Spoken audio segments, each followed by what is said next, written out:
J'étais propriétaire d'un grand maquis. Il y avait un ami aussi qui avait un maquis non loin de moi, qui ne marchait pas comme le mien. Et voilà, je me collais chaque jour à lui sans savoir que ce monsieur était jaloux de moi. Matin, j'étais avec lui, mais jusqu'à midi 13h, je me sentais bien. À 13h30, je suis parti acheter la nourriture dans un restaurant pour manger. Quand j'ai pris la nourriture pour mettre dans ma bouche, ça déclenchait tout dans mon ventre. Et je suis tombé en même un jeudi, je n'oublierai jamais cette date. L'empoisonnement évoque tout de suite chez Jean Ouedraogo une grande tristesse. Lui dont le meilleur ami a tenté d'éliminer à l'aide d'un poison. Pareil pour Clarisse Kouassi. Encore sous le choc, elle refuse d'évoquer le sujet. Vraiment désolée, mais vraiment je peux pas. Ce qui m'est arrivé m'a appris que je devais faire hyper attention à moi. Du coup, c'est ce que je fais. Après, c'est pas forcément quelque chose dont j'ai envie de parler. Si Jean Ouedraogo et Clarisse Kouassi ont échappé à la mort, ce n'est pas le cas pour Ivan Marc Tano, âgé de 18 ans. L'empoisonnement a eu raison de lui. C'était le dimanche 6 mars dernier. Au domicile familial à Cocody-Saint-Jean, la douleur est toujours vive. Parents et amis sont en pleurs.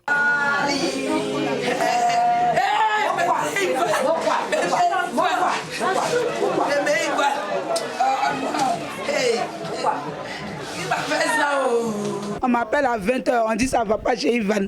J'ai dit, aïe Ivan à quoi? Il dit, j'ai pris l'enfant là, je suis venu trouver l'enfant en train de baver, il vomit le sang, il bave, toute sa langue est en train de rentrer. Ils ne sont pas à l'hôpital. Le degré de poison est fort dans le corps de l'enfant là. Et ils n'ont pas tout le nécessaire pour enlever le degré de poison qui est dans son corps là. Ils n'ont pas. Ils n'ont qu'à le transporter au CHU. Arrive au CHU de Cocody, l'enfant est tombé dans le coma. Les médecins du CHU disent le poison est fort, ils vont le réanimer puis ils vont laver son intestin. Arrêt cardiaque. L'enfant est mort. On a dépassé l'amitié. C'est mon frère. Il va me demander, il savait mais qu'il allait mourir dans le poison. Il préfère mourir pauvre que mourir dans le poison. De plus en plus de jeunes meurent dans des conditions floues et étranges. C'est le cas du jeune footballeur professionnel Ousoukonan Malone Anissé. Venu passer les vacances auprès de sa famille, il est décédé le dimanche 3 janvier.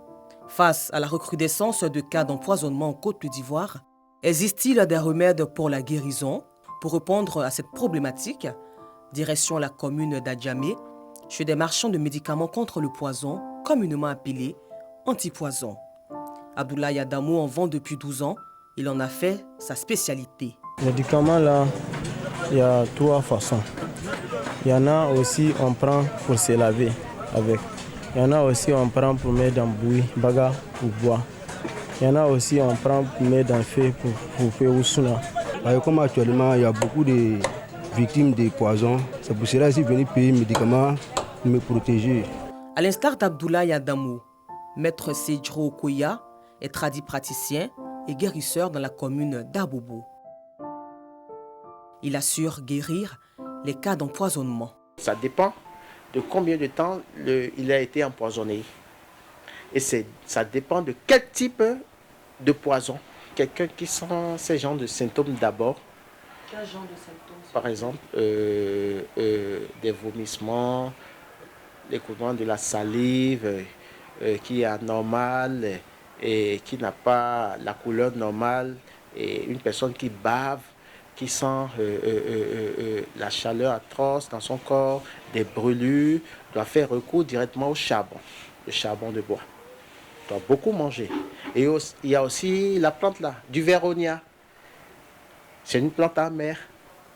La personne va prendre 7 feuilles, au moins 7 de cette feuille quand elle est une femme, 9 de cette feuille quand il est un homme, accompagné de 7 morceaux de sucre quand c'est une femme et 9 morceaux de sucre quand c'est un homme.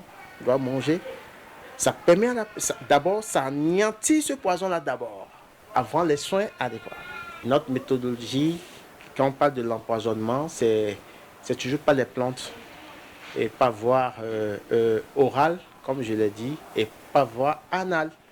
Le 19 décembre, voilà, vu que c'était la période de fête, nous étions attendus papoter, entre amis, et c'est ainsi que le drame est survenu. Entre griffes, l'empoisonnement. On buvait, bon, on se lève, on va danser et autres. Après, j'ai remarqué que je commençais à devenir faible. Je salivais beaucoup. Il y a un de mes amis qui m'a dit, affaire de boisson, là, on a assis en groupe, on ne sait pas qui est qui. Bon, parce que la plupart avec des gens avec qui j'étais, franchement, c'est moi quand même. Côté financièrement parlant, bon, quand même ça va. Fini les études, j'exerce et tout ça, donc ça va. On m'a dit, il a dit non, toi aussi, c'est pas ça, peut-être c'est l'effet de l'alcool et tout ça. C'est ainsi que mes amis m'ont pris, ils m'ont envoyé chez le gars en question. Ce que je me rappelle, c'est que je salivais beaucoup et j'ai perdu connaissance. Donc quand je me suis réveillé, j'ai dit, mais qu'est-ce qui se passe? Je vois des trucs, j'ai dit, mais non, on fait quoi ici? On t'a dit s'amuser au journaliste. Il dit non, que tu as été empoisonné. Il dit moi. Il m'a donné certains trucs, plantes, autres, et remèdes. Et j'ai continué à prendre. Mais à chaque fois que je prenais les médicaments, franchement, je vomis, je rendais. Ce que je rendais, c'était vraiment dégueulasse.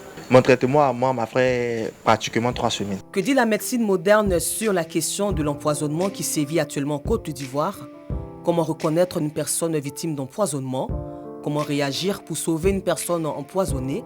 Les réponses de Dr Hélène Goudjini-Kouadio, médecin spécialiste en anesthésie et réanimation à l'hôpital général de Makori. Il faut courir rapidement dans le centre de santé. Vous savez que la porte d'entrée dans nos hôpitaux, c'est les urgences. Et donc, rapidement, il faut aller aux urgences. Si le malade est conscient, il va nous expliquer ce qui s'est passé avec l'interrogatoire. Donc, on saura ce qu'il faut faire.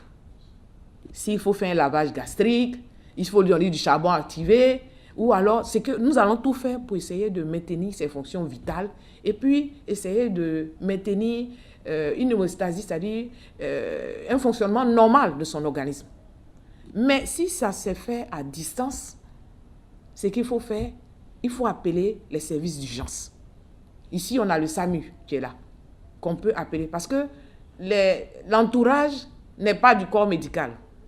Et même s'ils étaient du corps médical, ils n'ont pas de moyens d'agir. Parce que ce qu'il faut faire souvent, quand il y a des situations, les gens tentent de faire vomir.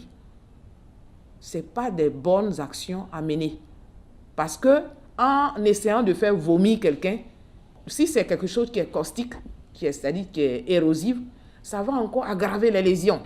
Le phénomène de l'empoisonnement prend de l'ampleur en Côte d'Ivoire et dans plusieurs pays de la sous-région. Une situation qui inquiète les populations et les pousse à être de plus en plus prudentes. C'est un phénomène qui n'est pas normal. Quand nous sortons pour aller quelque part, par exemple si c'est dans un maquis ou bien dans un restaurant, moi personnellement, s'il y a mon eau qui est là, je dois prendre pour sortir avec ça. Je sais qu'on peut m'empoisonner. Je suis sur mes gardes, je suis mes arrières. Au niveau des jeunes, c'est un effet de mode pour montrer souvent c'est des histoires d'orgueil. Effet de mode ou méchanceté gratuite, le phénomène de l'empoisonnement crée la psychose dans le quotidien des Ivoiriens. Tous entendent vivre en paix, sans la peur au ventre.